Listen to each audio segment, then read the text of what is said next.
जब आप भीतर से खाली होते हैं ना और प्रेम पूर्ण होते हैं, दुनिया प्रेम से भरी दिखाई देती है। जला भुना दुखी इंसान को ऐसा लगता है पूरी दुनिया में आग लगी हुई है। तो क्या करना है, जिस भी उम्र के पड़ाव पर पहुंच गए वहीं से एक नई करवट लेने की कोशिश कीजिए। यही है आपके जीवन का वह परिवर्तन जिसको कहा गया है कलिशयानुभवति संजिहानास्तु द्वापर उत्तिष्ठन् त्रेता भवति कृतम संपद्यते चरण। सोए हुआ आदमी जो जागना नहीं चाहता, उठना नहीं चाहता, उसी का कलयुग है और उसके जीवन में कोई भी प्रकाश नहीं दिखाई देता। लेकिन जिसने भी हिलना डुलना शुरू कर दिया उसका तुरंत युग बदल जाता है, तुरंत उसका मौसम बदल जाता है, उसकी परिस्थितियां बदल जाती। संजिहानास्तु द्वापर, अंगड़ाई ली, करवट बदली, उठने का मन किया, मन में विचार आ गया, संकल्प लिया उठना चाहिए। सोने में मजा तो बहुत आ रहा है, थोड़ी देर और लेट जाएं, लेकिन फिर संकल्प कहता है कि नहीं, अब उठना होगा, अब जागना होगा, अब कुछ करना होगा। कहते हैं कलयुग हट गया, द्वापर शुरू हो गया। उत्तिष्ठन् त्रेता भवति, उठकर बैठ गए तो तुम्हारा त्रेता युग शुरू हो गया। लेकिन बैठे बैठे भी मन करता रहता है, अभी इतनी क्या जल्दी है, एक बार और लेट के देख लेते हैं। लेकिन इरादा किया था, संकल्प किया था, बैठ गए हैं, उठना है, कुछ करना है, मन में भावना जगाई, कृतम संपद्यते चरण, उठकर कार्य में लग गए। तो आपके ग्रंथों में लिखा है कि बस उसी समय समझ लेना आपका कलयुग से सतयुग शुरू हो गया।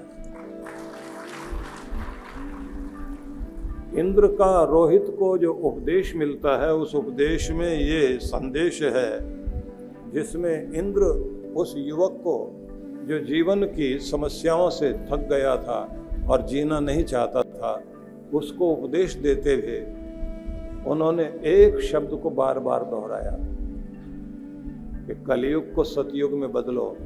लेकिन यहाँ बदलने के बाद एक शब्द को 3 बार दोहराया, चरई बहती चरई बहती चरई बहती, चलते रहो चलते रहो चलते रहो, करते रहो करते रहो करते रहो, परिश्रम करते रहो, भाग्य बदलेगा, अभ्यास करते रहो, बात बनेगी। काम करने में कभी हिम्मत नहीं तोड़ना, बाधाएं आ जाएं, चलना नहीं छोड़ना, चरई बहती चरई बहती चरई बहती, तुम्हारा भाग्य बदल जाएगा। चरण वही मधु विंदते चरण स्वादु मुदम्बरम, जो चले हैं उन्होंने जीवन में मिठास घोली है, जो चले हैं उन्हीं के लिए सुंदर फल प्राप्त हुआ है। कि देखो सूरज को, चलता है, गतिशील रहता है अपनी दूरी पर, उसके कारण ही पृथ्वी उसके चक्कर लगा रही है और पृथ्वी का चक्कर चंद्रमा लगा रहा है। इस आकर्षण से दुनिया चल रही है। तुम्हारे चलने से तुम्हारी दुनिया चलेगी, तुम्हारे चलने से तुम्हारा भाग्य चलेगा, तुम्हारे चलने से तुम्हारे जीवन में जो पाना चाहता है वो चलकर तुम्हारे पास आएगा। इसलिए चलते रहो चलते रहो चलते रहो चलते रहो, काम करते रहो, अपने ऊपर कृपा खुद करो। लेकिन इसमें एक बात और ध्यान रखनी है, चलना भी है लेकिन किस दिशा में चलना है ये बहुत जरूरी है। काम तो करना है लेकिन क्या करना है इसका निर्णय होना चाहिए। स्वामी विवेकानंद एक शब्द बोलते थे कि जैसे ही तुमने निर्णय लिया, तुम्हारे निर्णय के साथ ही तुम्हारा भाग्य बदलता है।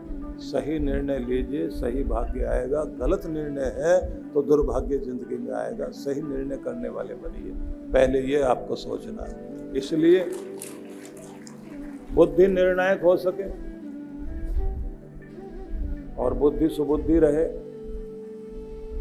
तो हमारे यहाँ परंपरा है कि मंदिर में मत्था टेकना, गुरुओं के आगे मत्था टेकना, बड़ों के आगे मत्था टेकना और सुबुद्धि की कामना करना, सात्विक बुद्धि की कामना करना, संगति को ठीक बनाए रखना, गलत लोगों के बीच में बैठना नहीं। गलत चीज़ें बहुत तेजी के साथ अपनी तरफ खींचती हैं।